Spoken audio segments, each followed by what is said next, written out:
Boa noite, paz do Senhor a todas. Primeiro momento que a pastora Kemi falou que provavelmente eu iria estar trazendo a palavra em algum mês desse ano, antes do findar do ano. Desde aquele primeiro dia eu já comecei a orar por esse culto. E eu lembro que naquela semana que eu comecei a orar por esse culto, que ainda não tinha data e nem mês, o Senhor me deu essa palavra. E ela estava guardada 7 chaves para hoje. Então você não está aqui em vão. Eu tenho certeza disso, que Deus tem uma palavra profética para o teu coração hoje. Vamos abrir a palavra, Êxodo 14 e 21. Então Moisés estendeu a mão sobre o mar, e o Senhor afastou o mar e o tornou em terra seca, com um forte vento oriental que soprou toda aquela noite. As águas se dividiram. E os israelitas atravessaram pelo meio do mar em terra seca, tendo uma parede de água à direita e outra à esquerda. Mas na minha versão NVT, diz assim: então Moisés estendeu a mão sobre o mar, e com um forte vento leste, o Senhor abriu caminho no meio das águas. O vento soprou a noite toda, transformando o fundo do mar em terra seca. E o povo de Israel atravessou pelo meio do mar, caminhando em terra seca, com uma parede de água de cada lado. O meu pai, ele tinha pavor de ventos. Ele não se preocupava, não ficava aflito com tempestades de raios, de trovões, e nem tempestades de granizo, coisa que acontece muito no sul do Brasil. Mas quando o assunto era ventos, preocupava ele. Ele ficava aflito. E no verão, no Brasil, nós temos aquelas tempestades tropicais, né, que de repente o céu fecha, fica tudo escuro, nuvens grossas de chuva se formam, raios, trovões, e o vento também vem forte. E eu lembro que o meu pai, ele olhava para mim e dizia: filha, vento é perigoso, vento é perigoso. E um dia, o nosso estado, Santa Catarina, alguém do sul aí? É, povo lindo, eu digo, gente. É lindo o povo do sul. Sul de Angola. É lindo também, amiga. Mas um dia o nosso estado, Santa Catarina, sofreu um furacão, que foi apelidado de Furacão Catarina. Alguém ouviu falar? Quem não é do sul, ouviram falar? É famoso esse furacão.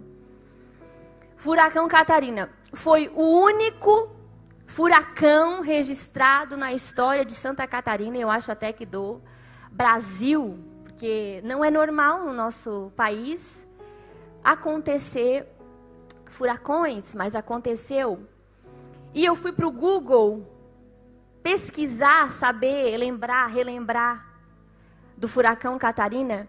E nesse ano de 2024, ele está completando 20 anos.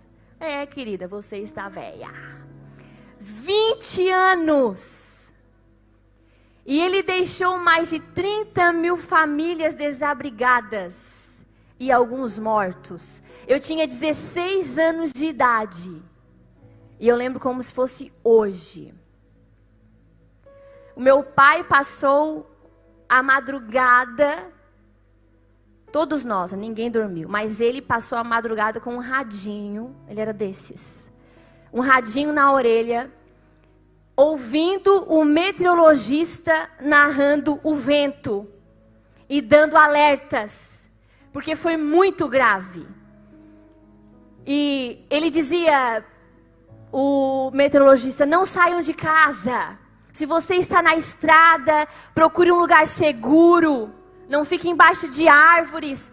E foi um terror. O ponto alto dele, da alta velocidade, passou durante a madrugada. E já nas primeiras horas, minutos, ele já acabou com a energia da cidade. A energia caiu da cidade. Acendemos as velas. E o vento, ele não soprava, ele uivava, ele gritava. Dava para ouvir lá fora o barulho de árvores, galhos voando, pedras, provavelmente muita sujeira. Um medo gigantesco sobreveio sobre o nosso coração. Medo de a casa cair, medo de ele derrubar a casa, de levar o telhado. A gente não sabia, isso era uma novidade para nós.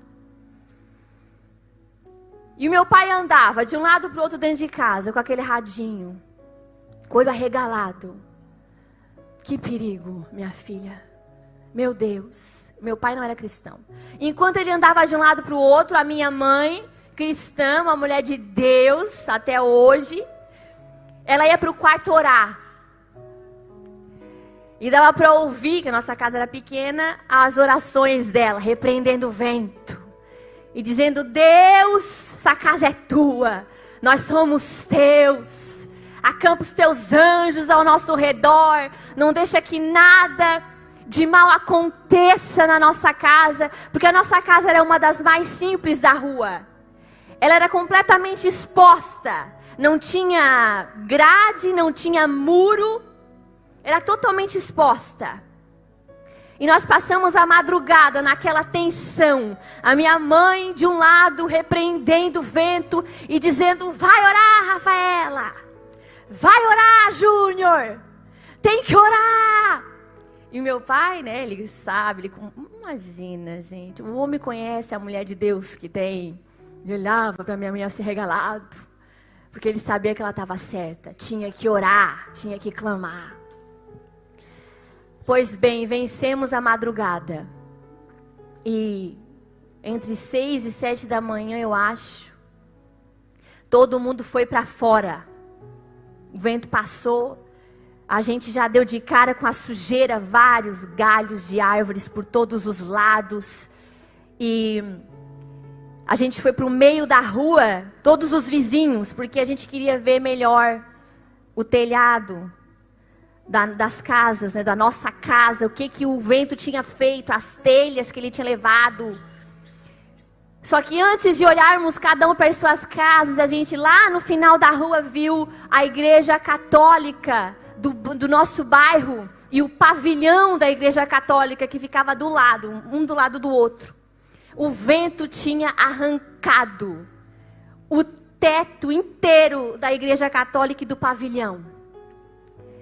Era como, a igreja ficou como uma caixa aberta, sem tampa. Levantou inteiro.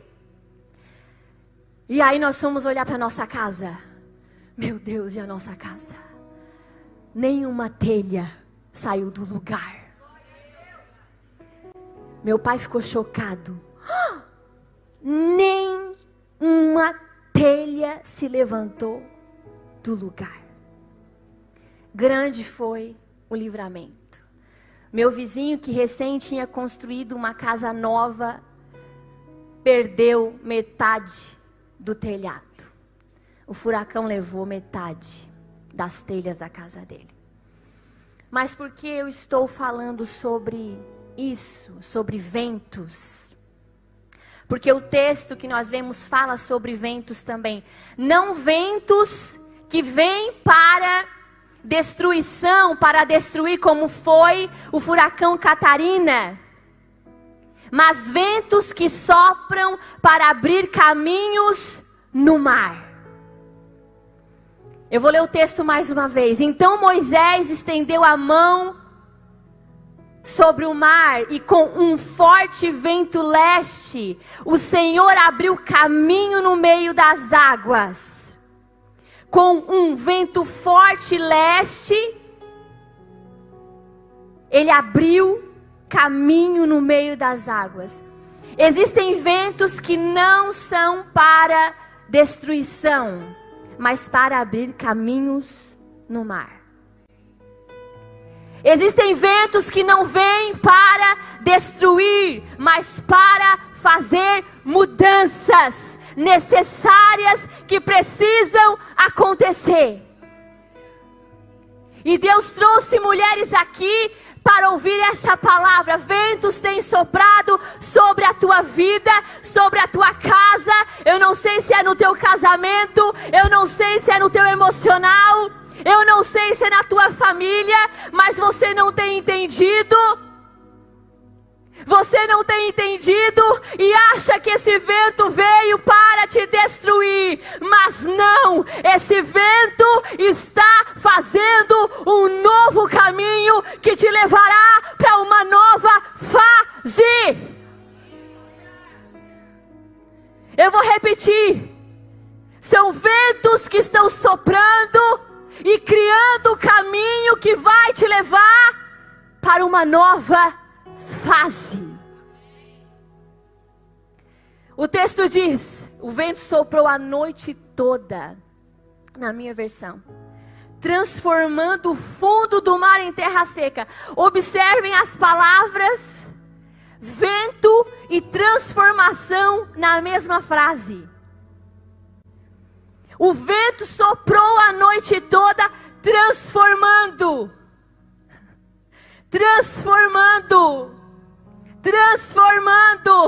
o fundo do mar em terra seca. Esse vento veio para transformar. Esse vento que está soprando veio para transformar coisas que há muito tempo precisavam ser transformadas. O Senhor está te dizendo nessa noite. O vento soprou a noite toda, ou seja, soprou por muitas horas, soprou por muito tempo. Por quê? Porque não era qualquer coisa que ele estava movendo, era um mar vermelho. Soprou por muito tempo, por muitas horas, porque não era qualquer coisa que o vento estava abrindo, era o mar vermelho. E eu sei que esse vento tem demorado para passar. Tem demorado e você tem perguntado: meu Deus, até quando? Meu Deus, até quando? Meu Deus, até quando eu vou viver essa vida? Até quando as coisas vão ser assim? Você precisa entender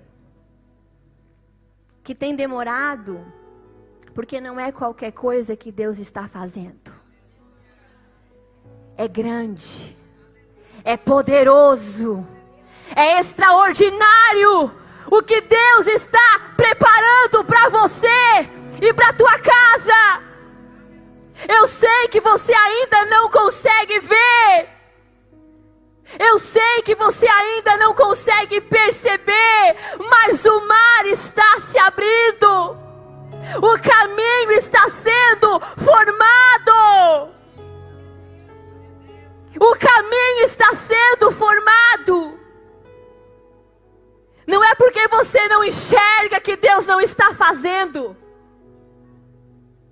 Não é porque você ainda não consegue ver que Deus não está trabalhando na tua história. Ele não dorme, Ele não tira cochilos. Ele continua no controle.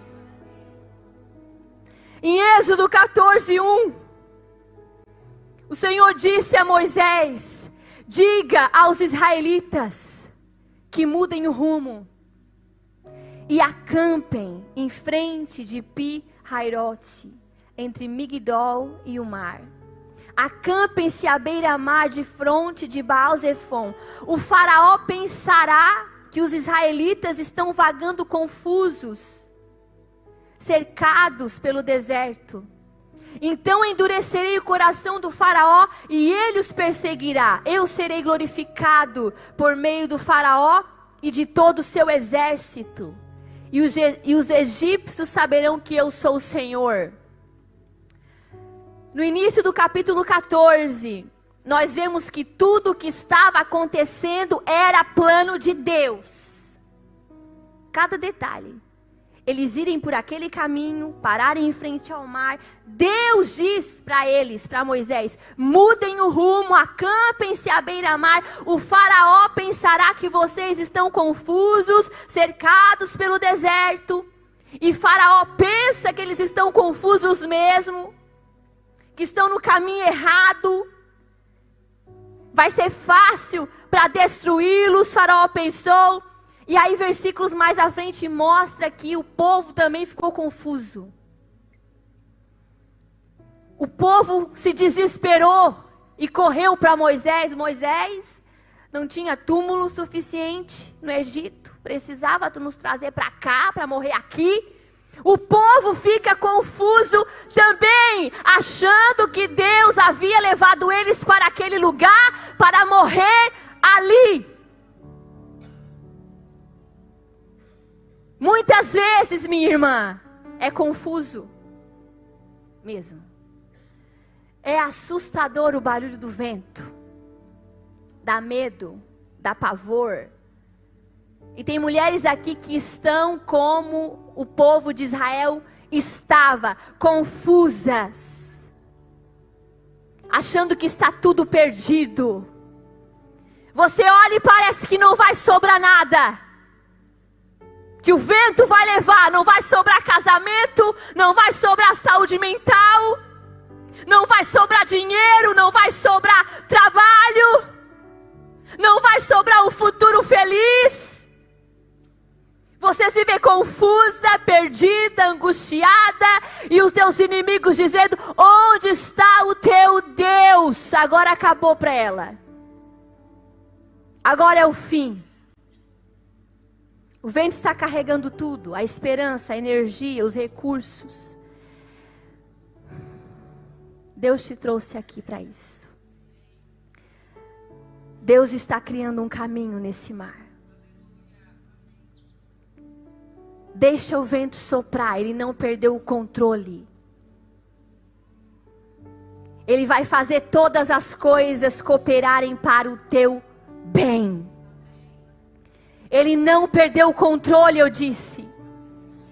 Ele vai fazer cada detalhe cooperar para o teu bem.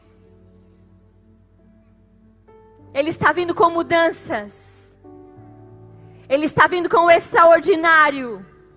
E o nome dele será glorificado nisso tudo. Sabe, alguns anos atrás, eu e o meu marido, Alan, nós vivemos um grande evento, que foi o acidente dele. E eu vivi dias bem difíceis, ele em coma e eu lá dentro daquela UTI, do hospital, ouvindo só coisas difíceis de ouvir, os laudos do médico, a opinião médica muito terrível.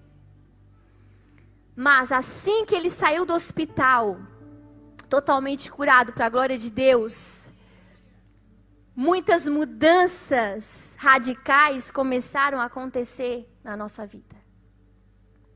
E eu estava pensando sobre isso esses dias, que todas as mudanças grandes e significativas que aconteceram nas nossas vidas foi depois do acidente dele, depois que esse vento passou. Os caminhos, novas oportunidades começaram a surgir. Eu anotei aqui porque eu sou ruim de data. 8 meses depois que ele saiu do hospital, nós noivamos. 5 meses depois do noivado, nós casamos. 6 meses depois do casamento, nós já estávamos embarcando para a Itália para fazer a cidadania italiana. E depois de 6 meses na Itália, já estávamos entrando aqui em Londres. E aqui estamos há 18 anos. E depois que nós pisamos aqui, meu pai faleceu, a minha mãe e os meus irmãos se mudaram para cá, de Malicuia. Nunca pensávamos nisso. Nunca passou pela nossa cabeça tudo isso. E nós não tínhamos condições alguma para casar. Nem para noivar e muito menos para casar. Não tínhamos recursos. Os dois vinham de família simples. Eu trabalhava numa clínica de radiologia. Eu ganhava 400 pila. 400 reais. E o Alan era motoboy de farmácia, ganhava 600. Ou seja, nós tínhamos 1.000 para dar conta da vida. Mas nós marcamos a data do noivado. Não, chegou a hora, tal, falamos com a nossa família, marcamos a data do noivado sem ter um tostão. E aí a gente pensou o quê? Vamos alugar um espaçozinho aqui no bairro da cidade, no nosso bairro. Um espaço simples, tal, convidar alguns familiares, os nossos pastores para fazer o casamento. E aí imagina, né, família de crente, dos dois lados, um foi passando para o outro, a Rafaela vai noivar, vamos. Tia, avó, o papagaio, todo mundo entrou no rolo do noivado que tinha que estar no noivado, senão ia ficar todo mundo bravo. Tem alguma família assim aqui? Porque na minha, se não convidar um, o outro morre. Gente, já tinha, olha, de repente tinha mais de 100 pessoas para ir nesse noivado. E nós, meu Deus do céu. E aí o meu pai, ele trabalhava para o prefeito da cidade, sabe, ganhando voto. Ele ia nos bairros, né? Ele é muito assim, bom de papo, meu pai. E ele trabalhava para esse prefeito famoso da nossa cidade. E o prefeito prometeu para ele a carne do meu noivado. Para os crentes, essa foi a melhor parte, né?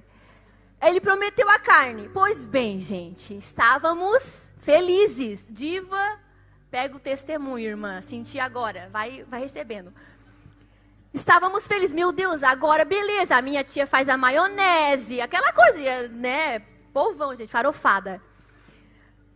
Chegou no dia do noivado, eu pleníssima, meu vestido, meu bico fino, né? A vara, isso aqui, né? A gente esquece. O prefeito sumiu. Coisa de prefeito, Deus me perdoe. O prefeito sumiu e o meu pai não achava ele. E meu pai chegou para mim, já pronta, quase começando, e disse, não vai ter carne.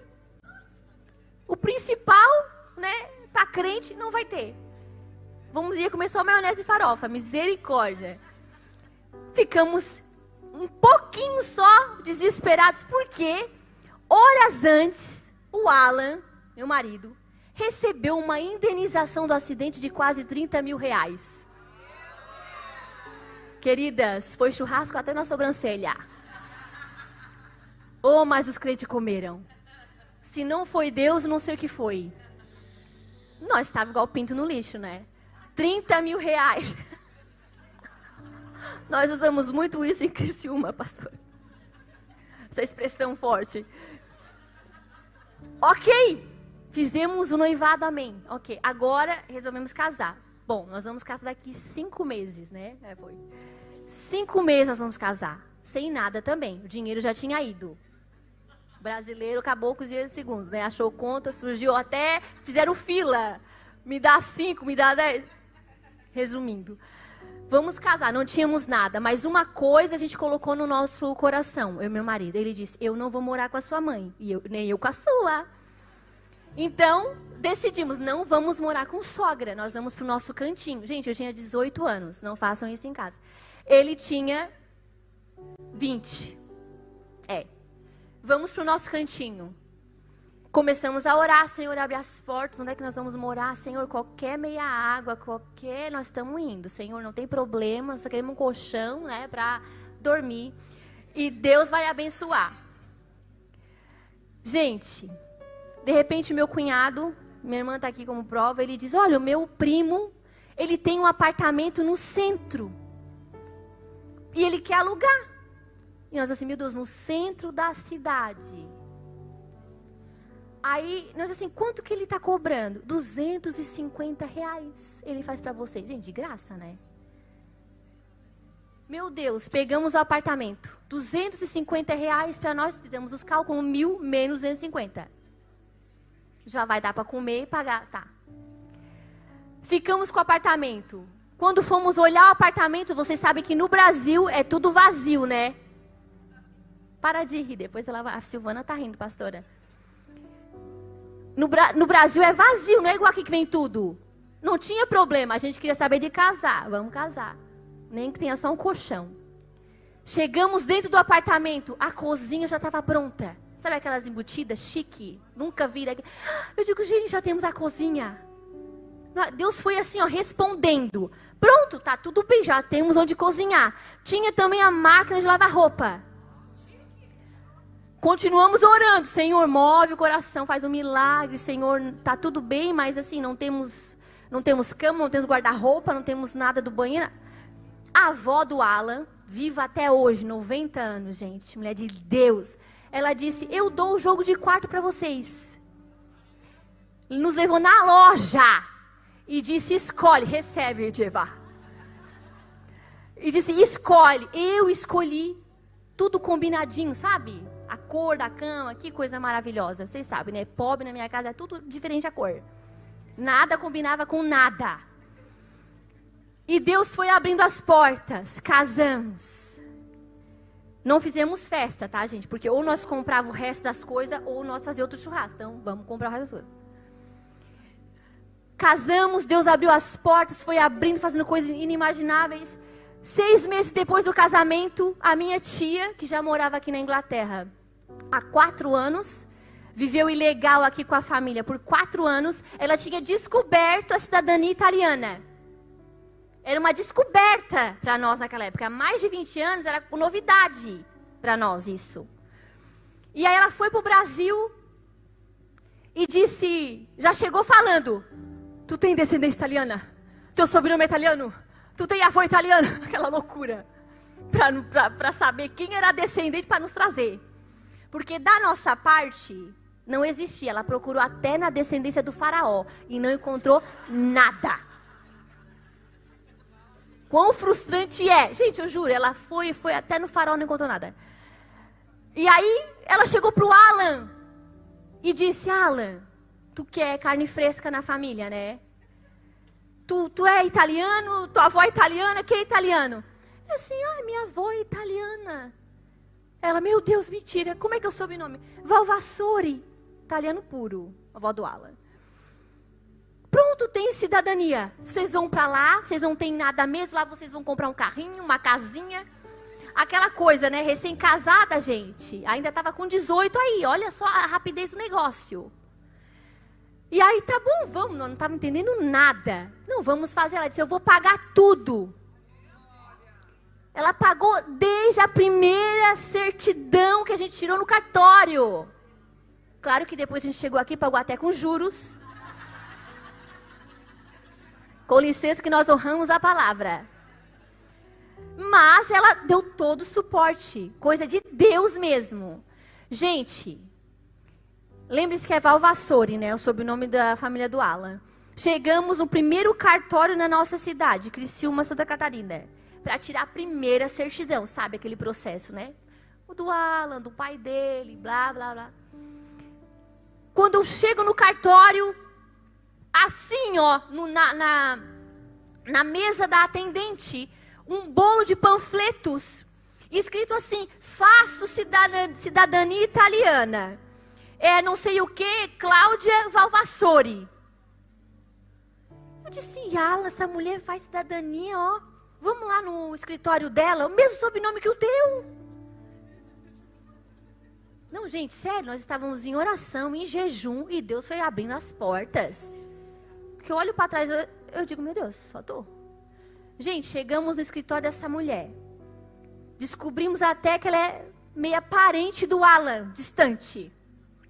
E ela disse, Alan, tem alguém da tua família que já fez o processo? Tá tudo aqui pronto, ó. Pode levar. todos os xerox tá aqui, tu só precisa tirar as originais. Porque sabe que tem aquele velho, do velho, do e vai lá e vai aqui. Gente, ela entregou a pasta pronta. O máximo de distância, assim, que a gente viajou para pegar a certidão foi 40 minutos. A cidade ficava do nosso lado, onde estava um dos italianos lá, sabe? Então, tudo foi fluindo. E veio na nossa mão. Mas por que eu estou falando tudo isso? Porque pessoas aqui precisam entender que esse vento, eu repito, não é para a destruição, mas para mudanças. Tem momentos que o vento precisa soprar para fazer a mudança que precisa acontecer.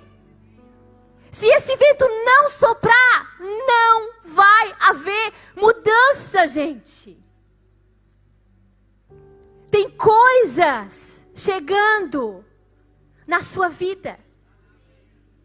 Tem coisas da parte de Deus a caminho, grandes mudanças. Deus me deu uma palavra específica, radical, ele disse. É radical o que Deus vai fazer na sua vida. Você vai olhar para trás e não vai se reconhecer. Você não vai acreditar. O que Deus está para fazer vai te deixar de queixo caído. Porque Ele é o teu Deus. Ele não te esqueceu. E Ele vê cada detalhe. Por muitas vezes você tem se sentido sozinha nessa luta. Até quando nada muda? Nada muda nele, nada muda nela. O Senhor tem visto. E vai fazer algo radical. Radical. E Ele me deu esse texto.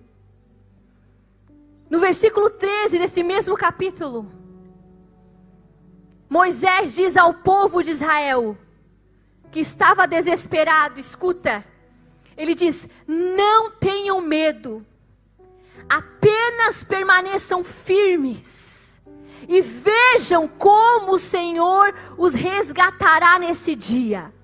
Agora preste atenção no que ele diz, vocês nunca mais verão os egípcios que estão vendo hoje.